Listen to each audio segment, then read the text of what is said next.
श्री गणेशाय नमः. घेऊन आलो आहोत अगदी खारेदाण्याची कॉमन रेसिपी.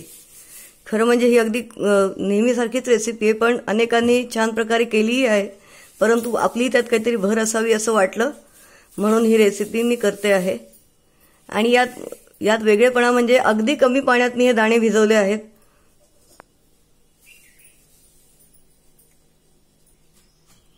आपण पाहू शकता की दाणे मी टॉवेलवर वाळत घातलेले आहेत. फार वाळूनही उपयोग नाही, अगदी थोडंसं पाणी सुकेपर्यंतच. आणि पाणी किती कमी होत आहे दाखवण्यासाठी मुद्दामच पाणी शिल्लक ठेवलं आहे. अगदी इतक्या कमी पाण्यात फक्त दाणे भिजतील एवढ्या पाण्यातच हे दाणे भिजवले होते.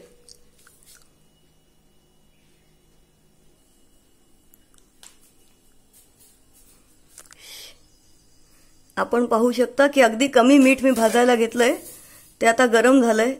त्यात आपण दाणे घालून घेऊयात.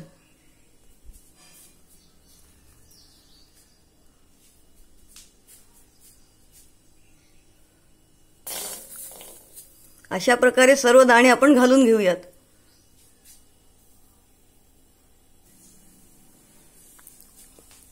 अशा प्रकारे सर्व दाणे आम्ही कढईत घालून घेतले आहेत. हे दाणे आपण लो टू मीडियम फ्लेमवर भाजू शकतो.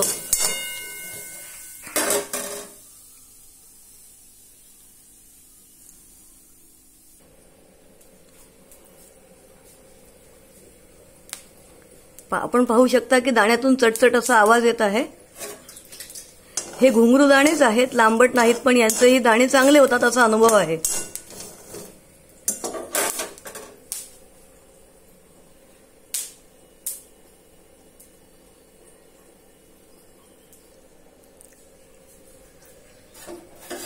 आपण पाहू शकता की दाणे होत आले आहेत.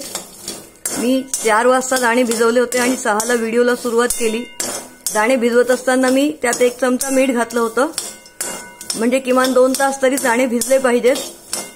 आणि मगाशी मी दाणे होत आल्यावर फ्लेम लो केली होती, त्यामुळे विशिष्ट वेळ गेल्यानंतर